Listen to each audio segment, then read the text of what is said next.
Let's sing together. Come. Come and tear down the walls we've built up. Every wall we've built up. Every wall we've built up. 'Cause you deserve every piece of our hearts. Every piece of our hearts. Every piece of our hearts. Come and tear down the walls we've built up. Every wall we've built up. Every wall we've built up. 'Cause you deserve every piece of our hearts. Every piece of our hearts. Every piece of our hearts. Lord, we are trusting that you are a faithful parent, and all that you have, it is good. You're a generous giver. Your love's like no other. Won't you come and break through to us? Come and tear down the walls you built. Every wall we built up. Every wall we built. 'Cause you deserve every piece of our hearts. Every piece of our hearts. Every piece. We sing, come, come and tear down the walls we built. Every wall, every wall, every wall we built up. 'Cause you deserve every piece of our hearts. Every piece of our hearts. Every piece of our hearts. Lord, we are trusting that you are a faithful parent, and all that you have, it is good. You're a generous giver. Your love's like no other. Won't you come and break through to us over and over and over again? We are bringing our hearts to you with open hands. Closer and closer, you're drawing us in as the depths of our hearts lay before you again.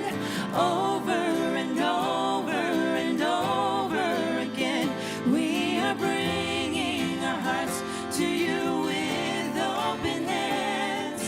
Closer and closer, you're drawing us in as the depths of our hearts lay before you again.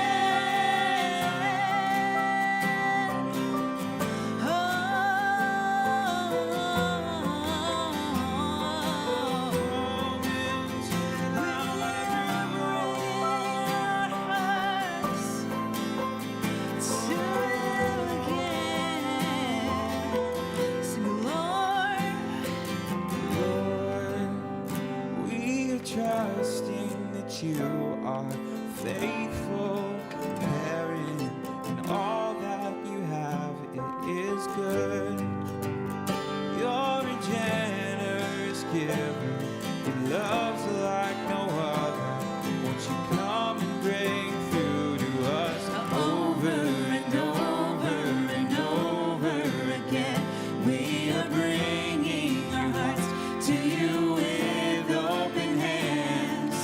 Closer and closer, you're drawing us in as the depths of our hearts lay before you again.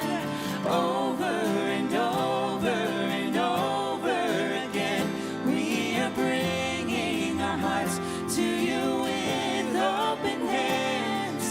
Closer and closer, you're drawing us in as the depths of our hearts lay before you again. Over and over and over again, we are bringing our hearts to you with open hands. Closer and closer, you're drawing us in as the depths of our hearts lay before you again.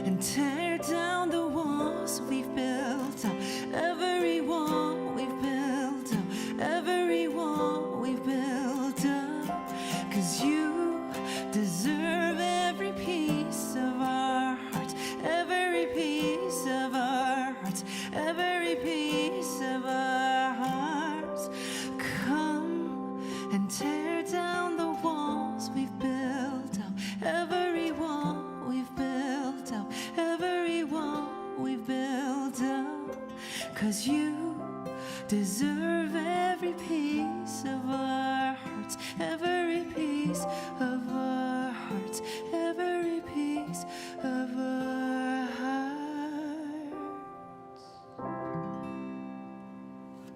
We give it all to you, Lord. Amen. Good morning, Evergreen Online. 新年明けましておめでとうございます. Happy New Year. It's still the new year, even though it's January 8th. And today, the weather is predicted to be a little cool, but we still invite you to join us for our New Year's Park in the Church gathering at our Rosemead campus. We are celebrating the new year with a delicious warm juk or okayu, rice porridge, and some freshly made mochi for dessert. You know, our church started almost a century ago as a mission to Japanese immigrants in the Los Angeles area. And part of the traditions those first immigrants brought with them from Japan was the tradition of making mochi rice cakes on New Year's. Many believe eating mochi helps to bring good fortune and strength for the new year. For me personally, it brings me warm memories of my grandmother teaching me how to fill and shape the hot, sticky rice with sweet red bean, or maybe even dipping it in a sweet, savory mixture of soy sauce and sugar. And it means a lot to me now that our church can pass these traditions on from our first Evergreen families to our current generation. Now there's still time to join us, so we invite you to jump in your car and head over to enjoy this warm New Year's meal as we gather this morning. Now for this morning's devotional, we haven't yet started our new sermon series for 2023, but I do have some additional thoughts on our recently completed Advent theme, Holy Night. Now I know Advent is now a few weeks behind us, and it may seem a little bit like we're rehashing things we've already done, but the truth is, with seasons of darkness and night, those seasons don't magically disappear once Advent is over. Our lives don't automatically become warm and cheerful when we wake up on Christmas Day or New Year's morning, and the season and the feelings that we have in those times of darkness, they stay with us for months, sometimes even years. And judging from the feedback that I've received about our Advent series, there are many of us still in seasons of darkness right now. And so before we start a completely new series and theme, I'd like to actually share with you some brief additional thoughts that I had about the night. I think they're actually important enough for us to revisit this series or this topic just one more time. My hope is that they will be a blessing and encouragement to you as we find ourselves at the start of this new year. Now, my first thought revisits our talk about the night as a place of God's protection and safety.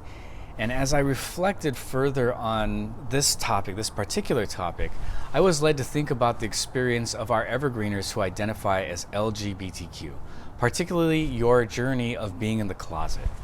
Now, from my limited understanding, the closet is a very real place of darkness and night, in both figuratively and literally. A place of hiding in the shadows, concealing your full identity, your orientation, and maybe even your significant other from some of your closest relationships. Now, you don't want to be there, but you find that maybe you have to be there. I know that some of you aren't able to reveal yourself fully to your family, to come out to some of your friends, and even to parts of society because of some of the risk that's involved in doing so. It may be unsafe to be open about who you are, even to your loved ones. Or maybe you're just still exploring your identity right now and you need to be in the shadows while you figure things out for yourself. Now, a lot of the time when we when we talk about hiding ourselves or concealing the truth, we talk about it as a negative thing, as a deceitful thing. But sometimes concealment is a much needed thing, where hiding is not a matter of being dishonest, but a matter of survival. And maybe that's where you find yourself right now, needing a closet space for safety. And let's be honest, we all need the protection of a closet space at times, queer or straight. Now, in December, we talked about how the night can be God's place of safety for us as we consider Joseph, Mary, and Jesus escaping to Egypt under the cover of night to evade Herod's assassination attempt.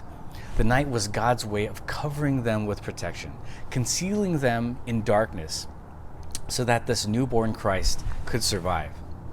As they became refugees in Egypt, this family, I'm sure, had to keep their true identity hidden so that Herod could not track them down in this foreign country. Jesus, in a sense, was in the closet, and one might argue his coming out wasn't until later in life when he was baptized at about the age of 30. It was only then that God revealed Jesus' true identity as his son. And even then, it was still a risk to come out for Jesus, as revealing his identity eventually led to his death on the cross. I believe your closet can be God's protection over you. It might be unsafe for you to come out in certain areas of your life. And so my prayer for you is that your closet can be God's place of safety for you. That in your closet you might find that you are not alone, but that this is an intimate space that you and God share together and can be together. In fact, perhaps you can even see it as God's closet, a place that belongs to God, and a place where God invites you into, to this place of darkness for your protection. I want to bless those closet spaces.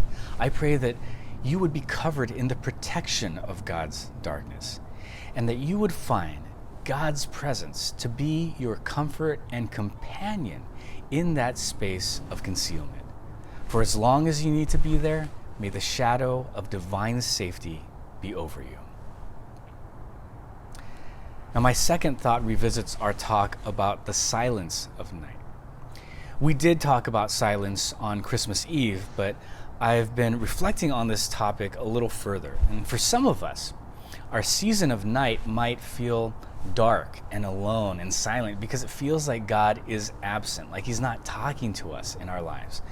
And maybe you're someone who's grown up in the church, or you've been a Christian for a long time, and there were times when your faith was vibrant and energetic, where it felt easy to be close to God, where your relationship with God was a simple one, a very straightforward one. When you prayed, it felt like maybe God was listening closely and intently. When you worshiped, maybe it felt like God was near. But now, maybe because of tragedy or hardship or just time, things feel a little bit different. Maybe because of disappointment in the church. And let's be honest, American Christianity has a lot to be disappointed in over in the past few years. And maybe you feel jaded or disheartened toward your faith tradition. The religious experiences that invigorated your life no longer work for you. And the practices that sustained you feel more like empty chores, like empty shells. God feels silent, distant, maybe even absent from your life.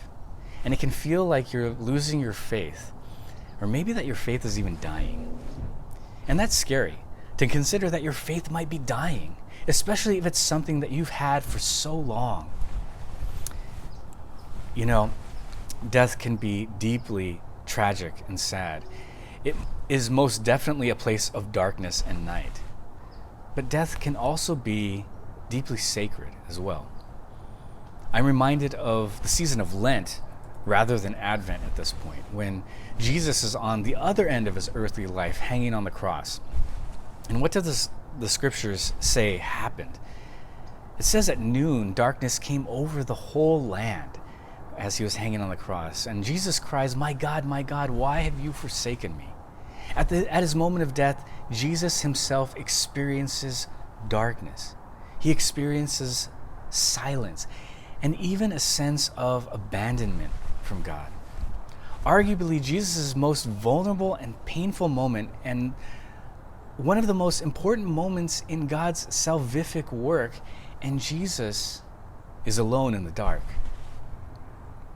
Now, this is not in the biblical narrative, but I was thinking, what do you think about Jesus at that time? Was he scared?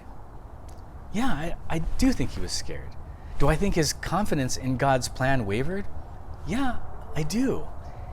And do I think that Jesus' faith died that night as he hung upon the cross? In a way, yes. Because only then could his faith be resurrected too. And here's my thought for you, whose faith is in darkness right now. Maybe your faith is dying because it needs to. Maybe the religion you grew up with needs to wither up. Maybe your concept of God needs to be wiped away so that something new can be resurrected in its place. Now, contemplative Christianity understands this journey as the dark night of the soul, a fitting name for our theme. But the journey of the dark night is a journey actually of greater depth and openness to the mystery of God. Many Christians have had the experience of this rather uncomfortable journey. And maybe your faith is unraveling right now because it needs to, in order for you to enter the next stage of your journey. And so this morning, I want to bless your dark night if you find yourself in this space, that it may be the death of your old faith and the doorway into a deep and ever expansive mystery of God. Lastly, I want to close with this. If your Advent was dark, then I'm guessing your January will be dark too, because rarely do things change that fast. And I don't pray that your season of night will end quickly, but I do pray that you will find God's purpose and meaning in it. Maybe it won't be the happiest New Year you've ever had, but maybe it will be a hopeful one. Grace and peace to you. And I hope to see you next week as we gather for our first worship service for 2023. See you soon, Evergreen.